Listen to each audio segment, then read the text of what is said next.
Welcome to the Real Estate Espresso Podcast, your morning shot of what's new in the world of real estate investing. I'm your host, Victor Menasce. This is the weekend edition where we interview notable people from the world of real estate investing. Today is no exception. We have a great guest all the way from beautiful Ambergris Caye in Belize. Welcome to the show, my good friend, Russell Gray. Hey, Victor. Thanks for having me. Well, great to have you here, Russ. We've known each other a whole bunch of years, and boy, there's so much that's going on in the marketplace right now. We could probably talk for hours, but don't worry, we're not going to. For the folks who haven't met you, though, maybe take a moment and give a little bit of your backstory, how you got to this point in your journey. Oh, well, that's not a short story because I'm an old man. But I mean, I think for me, really, I started out like a lot of people just working a day job. And this was before Kiyosaki wrote Rich Dad, Poor Dad. But I instinctively knew I needed to own a business. I needed to try to find a way to create passive income. And I started by just attacking my personal tax situation. And that led me down kind of this rabbit hole. And I landed in 1995 reading a book called The Creature from Jekyll Island by G. Edward Griffin. And I had an epiphany, which was that our monetary system is really modern day feudalism. And in fact, we're really all debt slaves. And that was shocking to me. And I thought, doesn't everybody understand this? Doesn't everybody know this? Everybody needs to know this. We need to do something about it. And I kind of got a little bit of a Moses complex and thought that it would be a good idea to run around and enlighten people. And they all thought I was crazy. Of course, in the fullness of time, after the last 25 years, it's become more and more apparent to people that our financial system is dysfunctional, to put it lightly. And I don't know that people understand it. I'm still working on understanding it, but I've come to the conclusion that it's fundamentally flawed. And that at some point, the system in its current configuration is going to fail. And it doesn't mean the end of the world. It doesn't mean the end of the economy. It doesn't mean the end of opportunity. It just means a change, a reset. And we've heard that word bantered around quite a bit because I think the people who hold the monopoly on the financial system realize it needs to be reset, and they want it to reset in their favor. I think that's a window of opportunity for everyday people to have a voice in the matter, maybe even a choice in the matter. And so for me, that's what I've been spending my time doing, hanging around with people like George Gammon and Chris Martenson, of course, G. Edward Griffin, the author of The Creature from Jekyll Island, Robert Kiyosaki. I think a lot of us out there that are paying attention feel like there's a window of opportunity through financial education for Main Street to get more in control of a system they've been on the wrong end of for a long time. Well, there's no question that with the changes that are taking place, there is a wealth transfer happening. Inflation is a wealth transfer. A reset will be a wealth transfer. What are your thoughts on how to come out on the winning side of that equation as opposed to being stuck like the rest of the masses on the losing side of the equation? I think you need to get to home base. When I was a kid, I used to play tag, and you'd run around and everybody could be it. And if you got tagged, you were out. And the only safe place was to get back to base. And so if you look at human history, for most of human history, gold has been the backing for whatever currency was issued. It's only been the last 52 years that hasn't been the case. And even though the process began in 1913, it really took a big pivot in 1971. And that was really the last time the dollar failed. And we saw inflation followed by recession, or combined with recession, stagflation. And we're seeing that same thing happen today. So just based on the history lessons that I've seen, it seems to me that people want to be outside, have at least a portion of their wealth outside of the financial system, outside of a singular currency, and have the ability to pivot into any currency depending on what comes out on the other side. Central banks have been loading up on gold since 2010. And so there's a bid in every currency all around the world. And to have liquidity, in other words, be able to take something on your balance sheet and turn it into spending power, you have to have the ability to have someone with currency willing to bid on it. And gold is very liquid in that regard. You do take some currency risk depending on what currency you buy it in. You may buy or sell it at a time that you're at a disadvantage compared to when you bought it or sold it. But at the end of the day, I think if you look at the trend lines, the trend line for the purchasing power of currencies is down, and the trend line for precious metals in any currency is up. In other words, it retains its purchasing power. So I'm a big proponent in today's environment of people, especially even real estate investors who have equity in their balance sheet that's really dependent upon healthy credit markets, to move a portion of that wealth onto their balance sheet in the form of precious metals, just as a hedge against a currency reset or a banking system failure. You'll have an opportunity to have some purchasing power no matter where you are in the world. What are your thoughts? I mean, many people consider gold to be a commodity. There are certainly other commodities that have commercial, industrial uses. I'm thinking of things like copper, oil, platinum, tungsten, things for which we are past the peak in terms of mining that stuff out of the earth. And yet the demand is growing. And if you think about the commodity super cycle, we can probably expect to see the value of those commodities go up far faster than the current rate of inflation as the demand outstrips the supply.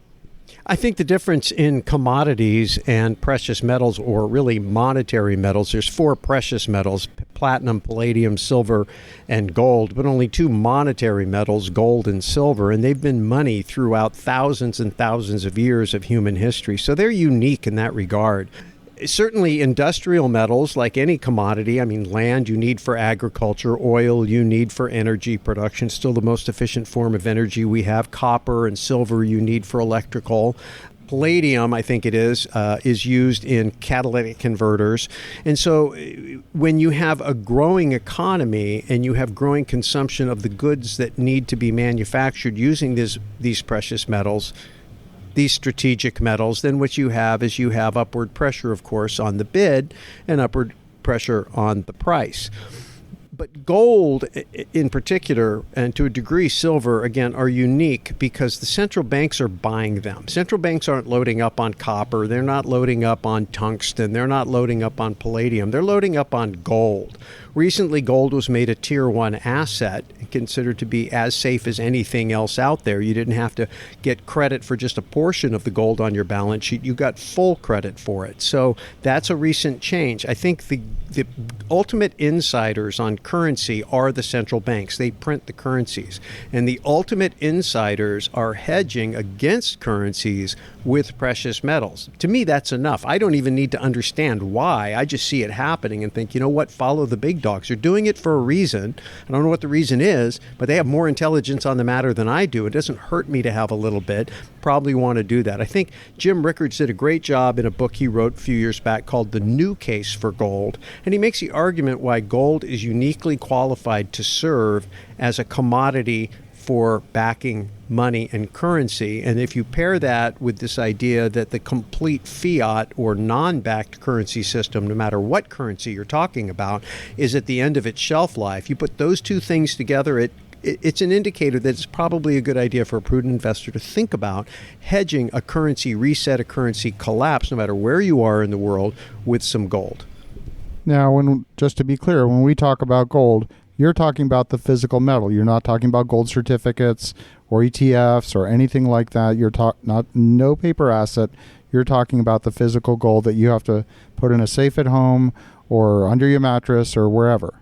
100%. It's the same thing with derivatives. You can own an asset or you can own a derivative of an asset. In fact, you could make the argument at one point in time, greenbacks, Federal Reserve notes, were actually derivatives. If you go back and look at a 1928 $20 bill, it was redeemable for $20 of gold. Dollars wasn't a currency, it was a unit of measure. And then eventually it was replaced with just dollars and not redeemable for anything. So it went from being a claim on something real, which would be a bit of a derivative, to a complete derivative that ostensibly is backed by gold, but you can't claim it. And again, there's a reason these central banks are loading up. Some people say, gee, Russ, you sound like a gold bug. I thought you were a real estate guy. I'm a real asset guy. And I think that the power of gold in a falling currency environment is that you can pair it with debt. In other words, if the currency is going down, you have the opportunity to bring the currency from the future into the present and buy something today and lock in the price. That's real estate 101. If I go buy a $100,000 house with $20,000 down and an $80,000 loan, I brought $80,000 from the future cash flows of that property into the present, but I've locked the $80,000. If that property through inflation goes from $100,000 to $200,000, that extra $100,000 of equity, that's my money. The lender doesn't get it. But the problem is that equity is very dependent upon healthy credit markets. And if those credit markets break like they are right now, then that equity goes away and we're starting to see real estate equity retreat. The last time I saw this happen in 2008, as real estate equity retreated, gold pricing actually went up. And I looked at that inverse relationship and I thought to myself, well, when interest rates are low a couple years back, I suggested that people take the low interest rates against the high equity and harvest some of that equity and then place some of that equity in gold away from the property so it's not subject to foreclosure, it's not subject to claim. So I think if people don't think of gold as an investment, they just think of it as an alternative form of savings versus dollars in the bank, or an alternative form of equity versus equity in a property. It's just still equity on your balance sheet. If you look at it that way, then you can start to see how you can use it. You can borrow against it, you can sell it if you want to. But yeah, you don't want to have a derivative. You want to have the real thing, and you want to have it in your possession or in your control, someplace safe where you know you can get to it. Some people advocate having in different parts of the world. Some people advocate having it not in your physical possession where you are, but someplace else with a trusted friend or a private custodian. I think most people today argue that it would not be a good idea to put it in a bank deposit, a safe deposit box, because the banking system, if it were to go on a bank holiday, which is what happens when you have a major financial system, you're not going to be able to get in. So do your homework. I mean, I'm not telling you what to do. I'm not giving financial advice. I'm just saying that very, very few people really understand the historical role of gold or where we're at in the evolution or devolution of the financial system, and the role gold might play in insulating you, just like I think the reason the central banks are buying it, to insulate them from whatever this next transition is going to be. We don't exactly know what it is, but pretty much all the smart people I've been talking to are saying that something is coming, and they're all preparing for it. And I'm just saying that gold has a role in that preparation. If you pair it with debt on real estate and the currency collapses, then the gold should go up in currency terms, and you can retire the debt on that productive piece of real estate for a fraction of the gold that you paid for. It's just like buying two houses and they both double in value, and you sell one to pay the other off. Even if you never paid any money down on the loan along the way, the appreciation or the falling of the currency, which is the inverse of the appreciation, pays off the one. But you got to have them both on your balance sheet, or that equity doesn't happen to you. Exactly. Well, we're here in beautiful Ambergris Caye at Mahogany Bay Village. We're here in the Investor Summit on Sand, an annual event with a couple of hundred of super smart people. What's been your observation from this past week? I think when George Gammon came, and he and I saw the whole de-dollarization thing a little bit different. And, you know, George is super smart, and I would have been very intimidated in the follow-up conversation. But as fate would have it, Jim Rickards had posted an article through his Daily Reckoning. It got picked up on Zero Hedge. And it basically said the same thing that I was concerned about, is that the BRICS nations led by China are working aggressively to de-dollarize the world and potentially could introduce a gold-backed currency. So George was saying that he saw it a different way, and I see it a different way, but I'm in good company with Rickards. I'm not saying George is wrong and I'm right. I'm saying that it's really important to get a 360-degree view. And so when you get a chance to get around people who are looking at the same set of circumstances, the same situation, the same information, but they see it from a slightly different angle, it broadens your perspective. I think you need to approach that with humility and curiosity, and then get around people who are going to be very generous with their research, their insight, their wisdom. They're not trying to sell you anything. We're all just working together to try to understand so that we can make our own personal judgment based on the inputs of where is the opportunity going to be, where are the risks going to be, and how do we position ourselves in our portfolios to capitalize on those opportunities and mitigate those risks. Well, Russ, it's been an amazing week, and you and the whole team have just done a fabulous job of creating an environment that's attracted some of the best and brightest in the world. If folks want to connect, if they want to learn more, what's the best way? Well, we're easy to find, realestateguysradio.com. If you're interested in particular in next year's summit in 2024, we should have a great collection of people. You can send an email to summit@realestateguysradio.com. And once you're on our list, we'll tell you about all the other stuff we do. And if you don't like it, you can always unsubscribe. I love it. Well, thank you, Russ. And for the listeners at home, definitely connect with Russell Gray at therealestateguysradio.com. And to find out more about the Investor Summit, send an email to summit@realestateguysradio.com. The link will be in the show notes. And in the meantime, have an awesome rest of your weekend. Go make some great things happen. I'll talk to you again tomorrow.